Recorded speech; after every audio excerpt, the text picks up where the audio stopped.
Je vais essayer de vous expliquer qu'est le sommeil et on va essayer de voir si on a une réponse à cette question très importante. Pourquoi dormons-nous? Avant de commencer, petite question. Pouvons-nous vivre sans dormir? Si vous pensez oui, levez la main. OK, je vois très bien. J'ai des gens bien informés. Effectivement, on ne peut pas vivre sans dormir. Dormir, c'est une des quatre fonctions qu'on ne peut pas éviter, comme respirer, boire et manger. Vous pouvez vivre sans respirer pendant 6 à 8 minutes pour une personne normale. Vous pouvez vivre sans boire pendant environ 3 jours. Sans manger, ça prend un peu plus de temps, pendant 3 semaines. Et sans dormir, c'est très variable d'une personne à l'autre, mais ça peut durer de 10 jours à 3 semaines. Si vous essayez l'expérience, essayez de ne pas dormir. Après 3 jours, vous aurez une incapacité à réfléchir logiquement. Après 7 jours, vous commencerez à avoir des hallucinations. Et si vous continuez, vous aurez des dommages irréparables au cerveau. On peut donc estimer que dormir est aussi essentiel que respirer, boire et manger. Ce n'est pas uniquement chez l'espèce humaine, c'est vrai pour toutes les espèces animales. Là, il y a une petite sélection de mammifères qui va du cheval qui dort moins de 3 heures par jour, du coup, peut être bien actif, peut faire plein de choses en une journée, ou les chauves-souris, certaines espèces qui doivent dormir jusqu'à 20 heures par jour. Mais c'est également vrai chez les insectes. Les insectes aussi doivent dormir, même si je ne l'ai pas référencé dans la diapo. Du coup, depuis l'Antiquité, les gens se demandent pourquoi dormons-nous? Donc, les philosophes grecs n'ont pas manqué à réfléchir sur la question, et Aristote, dans son essai du sommeil et de la veille, a écrit: l'ingestion d'aliments provoque la somnolence par le biais de vapeurs qui sont transportées par les vaisseaux sanguins jusqu'au cerveau. Grâce à cette petite phrase, Aristote est aujourd'hui considéré comme le père fondateur de la réflexion sur le sommeil. Il implique des idées comme quoi les aliments font dormir et qu'il y a une espèce de processus, une sorte de molécule dans l'alimentation qui fait dormir. Le truc, c'est qu'à l'époque, oh, j'ai enlevé. À l'époque, les scientifiques ou les grands penseurs n'avaient pas la technologie pour aller plus loin dans leur réflexion. C'est au XVIIe siècle, avec la révolution scientifique en France et en Italie, que les choses ont accéléré. Particulier, Cocorico, René Descartes, pardon, en 1664, a créé un modèle hydraulique du sommeil. Dans son modèle du sommeil, il considérait que la glande pinéale régule les esprits animaux. Alors, qu'est-ce que c'est un esprit animal? Aujourd'hui, je pense qu'on ne saurait plus trop le définir, c'est un peu compliqué. Mais l'idée, c'était qu'un flux continu qui venait de la glande pinéale provoquait l'éveil, tandis qu'un flux réduit provoquait le sommeil.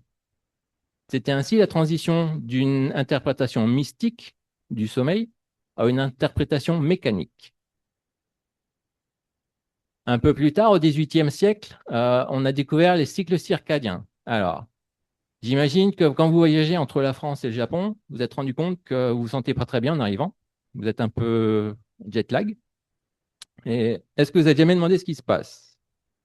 Eh bien, Jean-Jacques d'Orthez de Méran, en 1729, avait trouvé la solution, ou plutôt donné une idée. Il a travaillé sur la Mimosa pudica, une petite plante qui a la capacité de changer de forme en fonction du moment de la journée.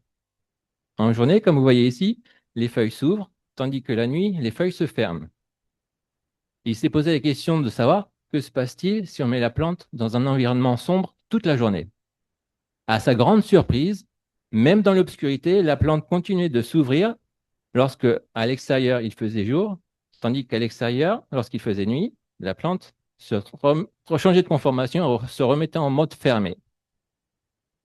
Ce changement de conformation, c'est ce qu'on appelle les cycles circadiens, qui suivent donc les cycles d'éveil et de sommeil, ben, chez les humains en tout cas. Dans la plante, c'était les cycles ouverts et fermés en fonction de l'heure de la journée. Et ce qu'on appelle aussi le processus circadien ou process C. Au XIXe siècle, la science du sommeil s'est développée. De plus en plus de personnes se sont posées des questions sur comment ça marche, à quoi ça sert. Et il y a eu une multiplication des théories. Donc, théorie vasculaire, théorie comportementale, théorie chimique, théorie neuronale, pardon. Et je ne vais pas les détailler parce qu'on est un peu à court de temps, mais ça a permis de lancer la réelle recherche sur le sommeil au XXe siècle. La science est basée sur des définitions, sur des sujets très précis. Donc, pour faire de la science, il nous faut d'abord définir sur quoi on travaille. Le sommeil a une définition extrêmement précise. Le sommeil est un état naturel, c'est-à-dire qu'il n'est pas induit par une molécule, ce n'est pas un anesthésiant qui vous fait dormir, c'est naturel. Il est récurrent, c'est-à-dire qu'il se produit régulièrement de lui-même, caractérisé par une altération de la conscience, avec une activité sensorielle relativement inhibée, c'est-à-dire qu'il vous faudra plus de force si on veut vous bouger pour vous réveiller, il faudra mettre plus de force pour que vous le sentiez que si vous étiez éveillé, et l'inhibition de la quasi-totalité des muscles volontaires. Cette définition est la définition du sommeil. Petite question, combien dormez-vous tous les jours? Alors, qui dans la salle dort plus de 9 heures par jour? Ok. Autour de 8 heures, 8 à 9 heures? Très bien. 7 à 8 heures? Oh, pas mal. Autour de 6 heures? Et moins de 6 heures? Fonction des jours. Très bien. Donc, voici les quantités de sommeil qui sont recommandées chez les humains et en fonction de l'âge. Donc, j'imagine que vous êtes tous soit lycéens, soit adultes. Donc, pour les gens dans la pièce, ça va être à partir d'ici. Ce sera de 7 à 8 voire 10 heures pour les plus jeunes d'entre vous. Si vous dormez plus, vous avez des risques de développer certaines maladies. Si vous dormez moins, vous avez encore plus de risques de développer certaines maladies.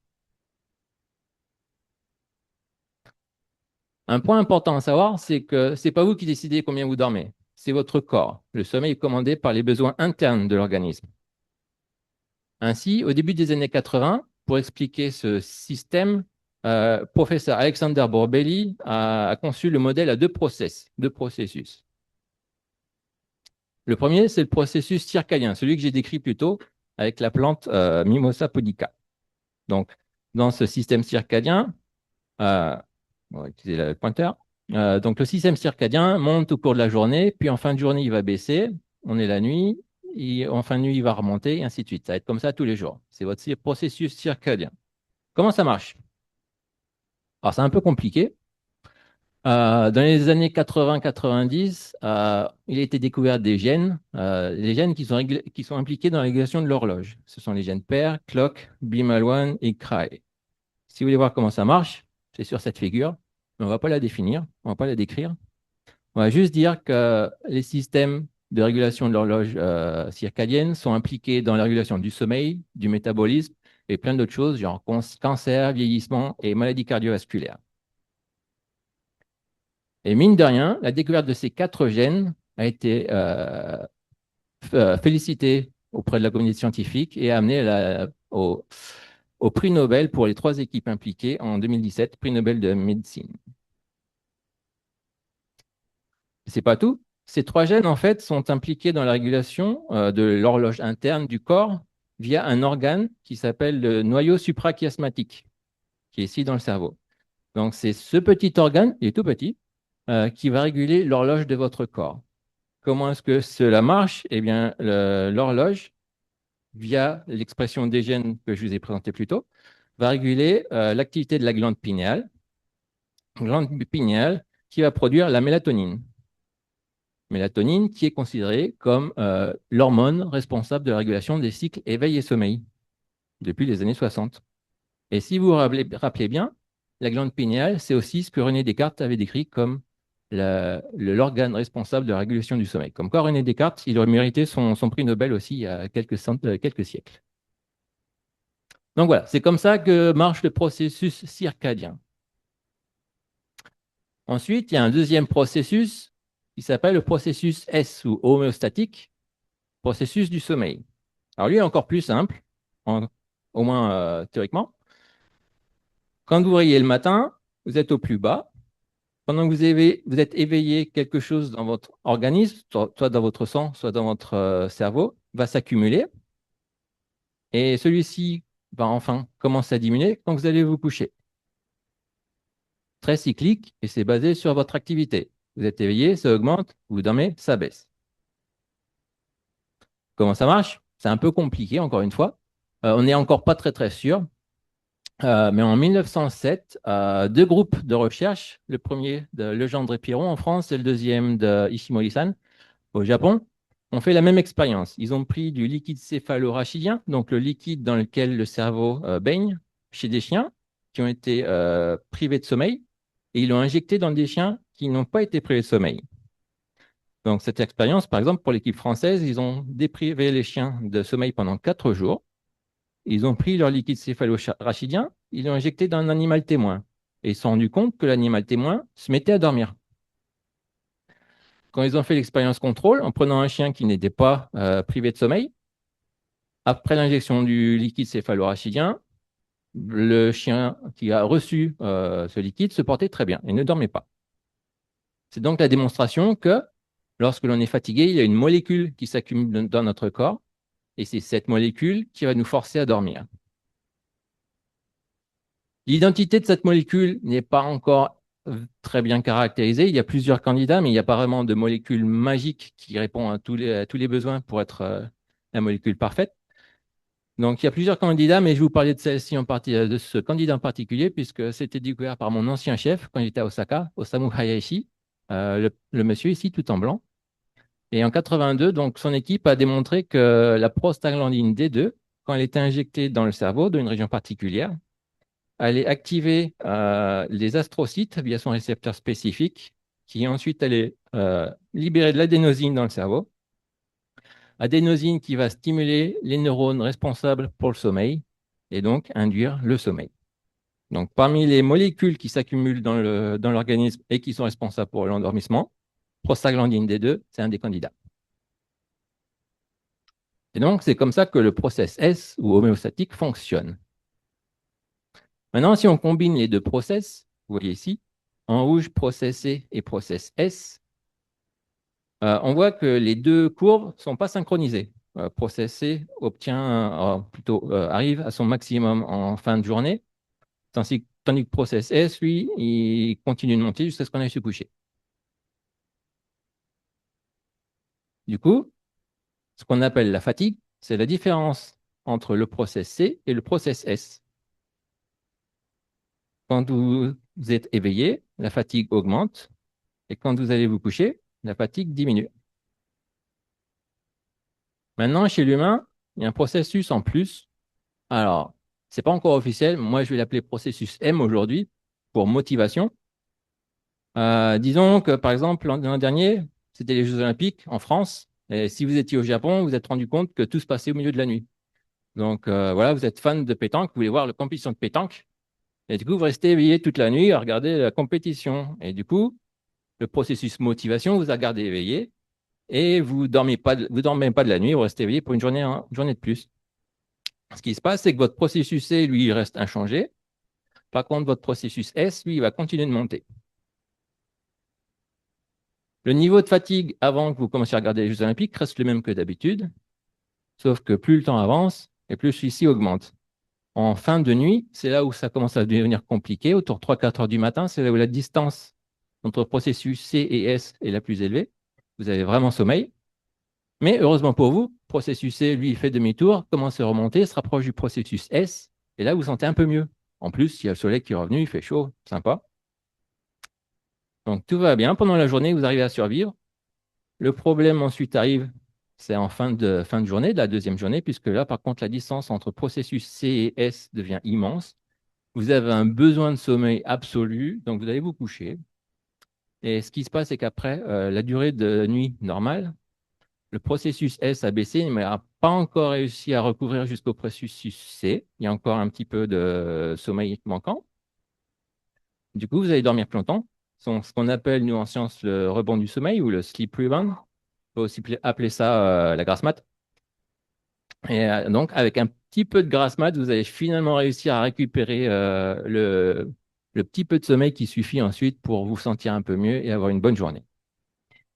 C'est ainsi que le système de process fait par Borbély explique comment vous vous sentez éveillé ou fatigué en fonction de la journée.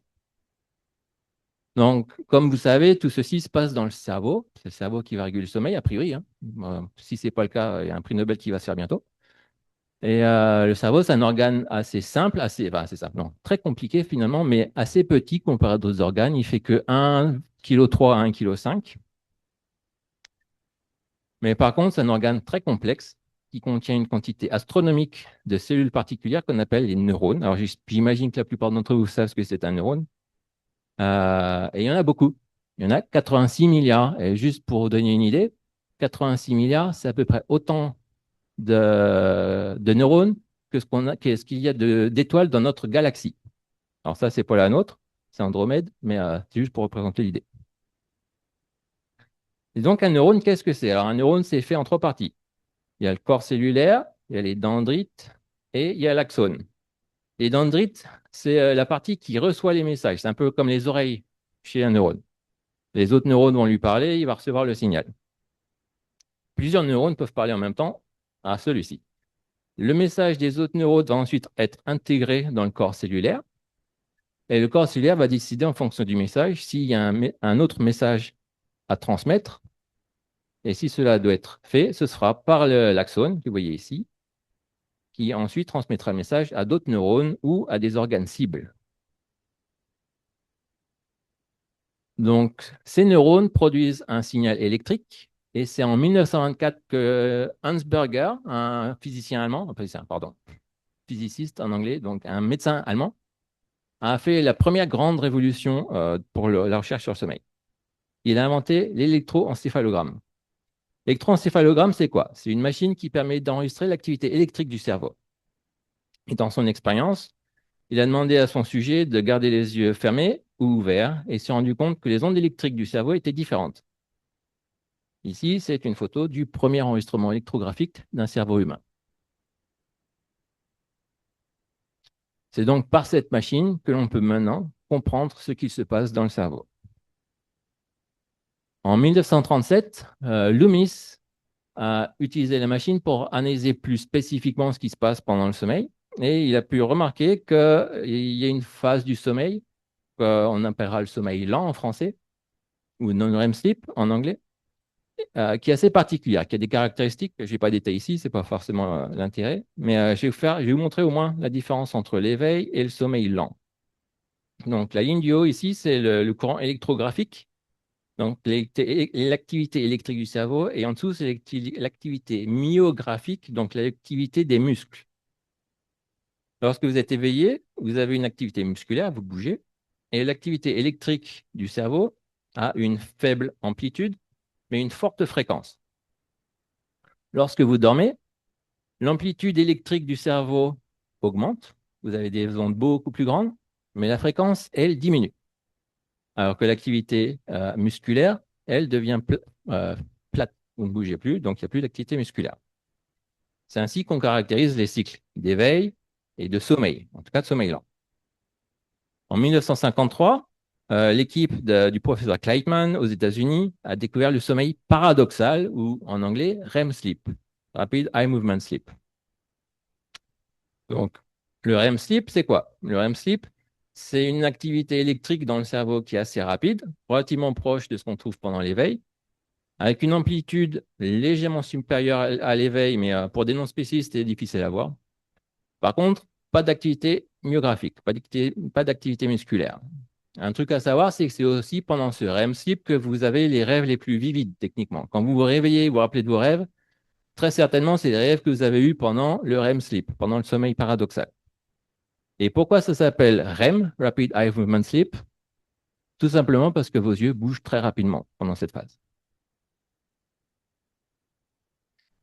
Donc, le sommeil, ce n'est pas quelque chose d'homogène. Le sommeil est une structure faite de plusieurs phases, de 90 minutes, plusieurs cycles.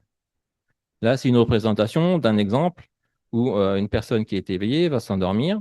Elle va passer par des différents stades de non-REM sleep. Il y en a 3 ou 4, en fonction des années.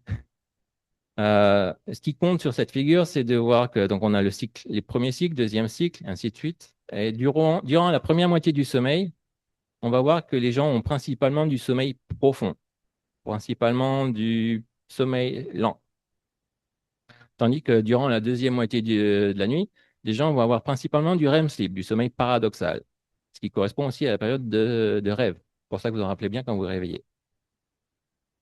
Point, point intéressant aussi, c'est que la production d'hormones de croissance augmente pendant la première phase du sommeil. Pourquoi? C'est pourquoi il est important de bien dormir si vous voulez grandir. Du moins, c'est ce qu'on nous dit. Alors, maintenant, qu'est-ce qui se passe lorsque l'on dort? Alors, beaucoup de choses se passent en fait dans votre corps et dans votre cerveau pendant que vous dormez. Dans les années 50 et 60, un chercheur français, Michel Jouvet, a, a étudié ce qui se passait au niveau des émotions. Et ces recherches ont permis de révéler que le sommeil est important pour la régulation des émotions et la modulation de l'humeur. Et soit dit au passage, c'est aussi lui qui a appelé la période de REM sleep sommeil paradoxal. Aujourd'hui, Euh, son travail s'est achevé, mais des anciens étudiants ont pris le relais. Et donc aujourd'hui, il y a deux groupes à l'Université de Lyon, ou plutôt au Centre de recherche en neurosciences de Lyon. Premier groupe, groupe SIP, dirigé par Pierre-Hervé Loupi. Et deuxième groupe, groupe Waking, par Jiang Lin. Donc si vous êtes intéressé pour faire de la recherche sur le sommeil en France, vous pouvez les contacter. Ce sont des groupes excellents. Un autre point, c'est la mémoire. Le sommeil est important pour la mémoire, capital pour la mémorisation même. Qu'est-ce que je veux dire par là? Alors, une expérience a été faite, très très simple. Vous prenez une souris, vous lui apprenez où se trouve la nourriture sur une plateforme avec 6 bras. Et vous, après cette expérience, après lui avoir appris où se trouve la nourriture, soit vous la laissez dormir normalement, soit vous l'empêchez de dormir pendant quelques heures. Et vous vérifiez 24 heures plus tard si la souris arrive à retrouver la nourriture. Ce qu'on a observé, c'est qu'une souris qui a dormi normalement aura un nombre d'erreurs très très inférieur par rapport à une souris qui a eu une déprivation de sommeil. La déprivation de sommeil a donc un impact sur votre mémoire. Comment ça marche? Bien, le sommeil réorganise et stabilise les souvenirs à travers les réseaux neuronaux. Lorsque vous êtes éveillé, ceci est une représentation des neurones qui sont impliqués dans la mémoire. Ceux-ci se contactent les uns avec les autres sans réelle séquence particulière. Vous voyez, ici, on a une séquence qui fait bleu, violet, rouge, orange, vert. Lorsque vous avez un événement particulier, quelque chose d'important, vous allez essayer de vous en rappeler. C'est là où vous allez créer un souvenir.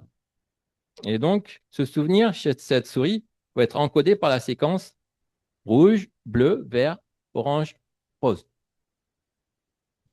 Lorsque cette souris ira dormir, les connexions entre ces différents neurones seront ensuite renforcées. C'est-à-dire que pendant qu'elle va dormir, les neurones vont se recontacter les uns avec les autres en répétant cette exacte même séquence, rouge, bleu, vert, orange, rose, mais de manière beaucoup plus forte et surtout de manière beaucoup plus rapide, ce qui permettra ensuite de créer un souvenir, pardon, fort et qui vous permettra ensuite le lendemain de vous rappeler où est le fromage. Troisième fonction du sommeil, troisième rôle, c'est le sommeil et le cœur. Alors, Cameron McAlpin, c'est un professeur américain. Il est venu dans mon institut en début de semaine pour nous expliquer son histoire. C'est pour ça que je vous la présente aujourd'hui. J'ai trouvé ça fascinant. Lui, son truc, c'est qu'il nous explique mal dormir favorise les maladies cardiovasculaires. Comment ça marche? Alors, on va éviter d'aller dans les détails, mais en utilisant une machine qui déprive de sommeil les souris ou les rats, il a pu montrer que durant la perturbation du sommeil, le cerveau signale à la moelle épinière d'augmenter la production des cellules immunitaires, globules blancs, et ceux-ci vont ensuite envahir la paroi de vos vaisseaux sanguins et créer une inflammation qui ensuite se transformera en plaques. Donc, manque de sommeil responsable de plaques dans vos vaisseaux sanguins. C'était démontré et publié dans Nature en 2019. L'an dernier, ils sont allés un peu plus loin et ils ont regardé qu'est-ce qui se passe en fait lorsque des patients, ou là dans le cas présent pour ces expériences des souris ou des rats, ont eu un infarctus du myocarde, donc une crise cardiaque. Et ils se sont rendus compte que lorsque les animaux ont un infarctus du myocarde, d'autres cellules immunitaires vont être produites et migrer vers le cerveau où elles vont relâcher une molécule qui s'appelle TNF et qui va favoriser un sommeil profond et contribuer à la guérison cardiaque. Alors, ce que ça veut dire, c'est que après l'infarctus du myocarde, si vous avez une bonne qualité de sommeil, votre cœur va pouvoir se réparer. En revanche, ce qu'ils ont vu, c'est que si vous perturbez le sommeil de ces animaux, l'inflammation va augmenter et il y aura, je crois que si je ne me rappelle pas, je crois qu'il y a quasiment 2 fois plus de chances de récidive et de mort si vous ne dormez pas bien après un infarctus du myocarde comparé à des animaux contrôle. Donc, en gros, j'espère que ça ne vous arrivera pas, mais si par malheur un jour vous avez un infarctus, rappelez-vous bien, vous devez vous reposer après cela pendant 1 à 6 mois si vous voulez augmenter vos chances de survie et d'avoir une vie normale encore. Donc, les conséquences du manque de sommeil sont multiples. Par exemple, vous allez être beaucoup plus à même d'avoir des problèmes de maladresse. Vous allez aussi prendre beaucoup plus de risques quand vous allez prendre des décisions, ce qui peut ensuite emmener à des problèmes beaucoup plus conséquents, par exemple des accidents de la route, des accidents du travail ou des accidents domestiques, voire des accidents industriels. Et dans l'histoire, il y en a eu beaucoup. Ici, c'est 3 exemples d'accidents industriels qui ont été officiellement attribués en partie à des problèmes de manque de sommeil. L'accident nucléaire de 3 Mile Island en 1979, l'explosion au décollage du Space Shuttle Challenger en 1986, ou encore la marée noire pardon, de l'Exxon Valdez en 1989. Dans les 3 cas, les gens impliqués dans ces accidents n'avaient pas dormi suffisamment. Donc voilà, le sommeil a beaucoup de fonctions. Il y en a quelques-unes ici, impliquées dans la santé physique, la santé cognitive, la santé émotionnelle et mentale. Je vous en ai présenté quelques-unes, mais il y en a encore beaucoup d'autres. Maintenant, vous vous posez la question, certainement, comme moi, tout le monde ici se demande, mais comment c'est régulé au niveau cellulaire et moléculaire? En 1996, 2 chercheurs japonais, Masashi Yanagisawa et Takeshi Sakurai, ont découvert un peptide qu'ils ont appelé orexine, qui était impliqué dans la régulation du comportement alimentaire. Sauf que 2 ans plus tard, un chercheur français, Manuel Mignot, a démontré que ce peptide, et surtout l'absence de son récepteur, était responsable d'une maladie du sommeil qui s'appelle la narcolepsie, une maladie terrible. Qu'est-ce que c'est la narcolepsie? C'est une maladie dans laquelle les patients ont un besoin excessif de sommeil. Ils peuvent dormir jusqu'à 19h, 20h, 22h par jour. Ils vont avoir ce qu'on appelle des sleep attacks. C'est-à-dire que là, par exemple, si moi j'étais narcoleptique, peut-être que là maintenant je me dirais, je suis fatigué, je vous vois plus tard, je me couche et je m'endors. Il y a aussi la paralysie du sommeil. Donc les gens, ces gens-là, quand ils se réveillent le matin, et des fois, le corps ne répond pas. Ils ne peuvent pas bouger. Ils sont paralysés dans leur lit. Ils sont éveillés, mais ils ne peuvent pas se réveiller. Ils ne peuvent pas bouger. Ça provoque aussi des hallucinations et aussi de manière très dramatique, dans les cas les plus rares, enfin, les plus sévères, on va dire, ça peut causer des cataplexies. La cataplexie, c'est quoi? C'est une perte de l'activité musculaire incontrôlée. C'est particulièrement le cas en cas d'émotions positives où certains muscles du visage, voire tous les muscles du corps, peuvent cesser de fonctionner. Les personnes s'effondrent sur le sol tout en restant éveillées. Et grâce à la découverte de l'orexine, en 2012, le gouvernement nous a supportés pour créer l'Institut WPI-IIS à Tsukuba, créé par Masashi Yanagisawa et Takeshi Sakurai. Notre objectif est donc de dévoiler le mystère du sommeil et résoudre les problèmes sociaux liés au sommeil. Donc, ça doit faire maintenant pas loin de 13 ans, je crois, que l'Institut est ouvert. On a d'abord été supporté par le programme WPI et maintenant on est également supporté par le programme Moonshot. Au fil des années, l'Institut a grossi et on a aujourd'hui entre 100 et 150 membres impliqués dans la recherche ou dans l'administration. Et on a même notre propre bâtiment, ce qui est extrêmement pratique pour favoriser les discussions et les collaborations entre différentes équipes. 100 ou 150 personnes, c'est grand, c'est beaucoup. Donc, avoir tout le monde sous le même toit, c'est quand même pratique pour se coordonner. Au cours des 13 dernières années, notre institut a réussi à publier dans les plus grands journaux. Donc, ici, là, je vous ai mis la liste des publications uniquement dans Science, Cell ou Nature. Et on en a à peu près une par an en ce moment. On a à peu près 17 groupes de recherche. Euh, les groupes se ferment en fonction des années, constitués autour de comment dire, trois visions principales, trois groupes de thématiques, soit génétique moléculaire et neurosciences. On a aussi des chimistes qui développent des nouvelles médecines, des nouveaux médicaments. Et on a aussi quelques labos qui font de la physiologie humaine. Récemment, on a aussi commencé à avoir des labos qui travaillent sur le big data. Et ça, c'est mon labo, sous les ordres directs de Takeshi Sakurai, le découvreur de l'orexine. Donc, dans notre labo, on travaille très, très dur sur différents mécanismes. Donc, moi, personnellement, je travaille principalement sur l'élucidation des mécanismes contrôlant le sommeil et l'éveil. Mais au-delà de ce travail, j'assiste aussi certains de mes collègues sur l'élucidation des mécanismes contrôlant l'hibernation ou les cycles circadiens. Et justement, pour finir ma présentation, je vais vous présenter rapidement deux de nos papiers qui sont présentés ici. Donc, pour commencer, le premier papier ici, qui a été publié en 2022, le titre dit « Le sommeil paradoxal est déclenché chez la souris par la signalisation dopaminergique de l'amygdale basolatérale. » Comment ça marche? Qu'est-ce que ça dit? Alors, ici, vous avez une représentation du cerveau avec deux noyaux particuliers, le VTA et l'amygdale basolatérale, ou BLA en anglais. Ça va être plus simple, BLA.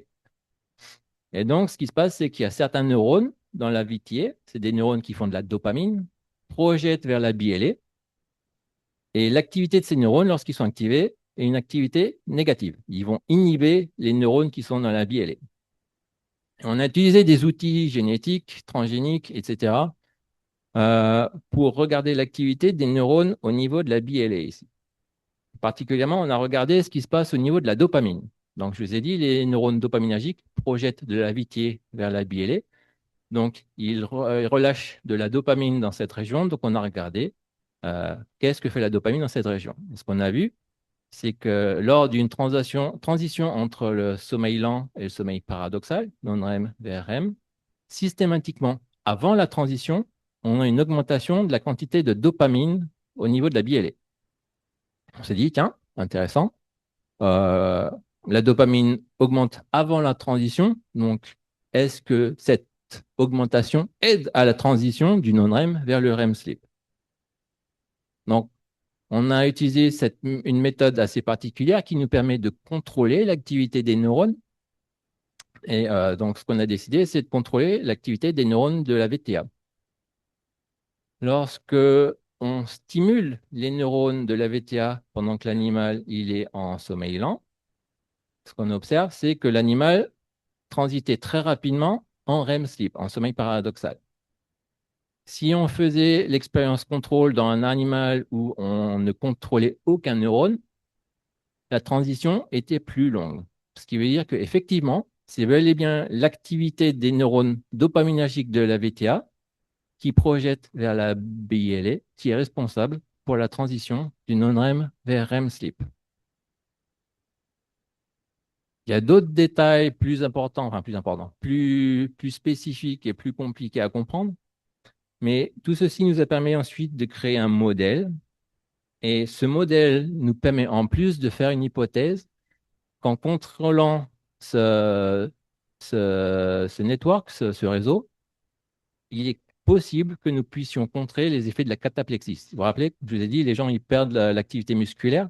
En fait, ce qui se passe, c'est en cas d'activité, en cas d'émotion positive, des réseaux neuronaux sont activés, mais en absence d'orexine, un des réseaux est cassé. En activant la VTA, on peut court-circuiter les réseaux qui sont impliqués dans l'atonie musculaire et donc empêcher les gens de perdre leur tonus et de s'effondrer. Deuxième papier que je vais présenter aujourd'hui, le titre est « Un circuit neuronal induit un état semblable à l'hibernation chez les rongeurs ». Alors, avant d'aller plus loin, on va juste rappeler une chose, les souris, ça n'hiberne pas. C'est comme les humains. Ça dort. Il y a aussi des éléments de torpeur qui ont des short boots de perte de température, mais ça n'hiberne pas.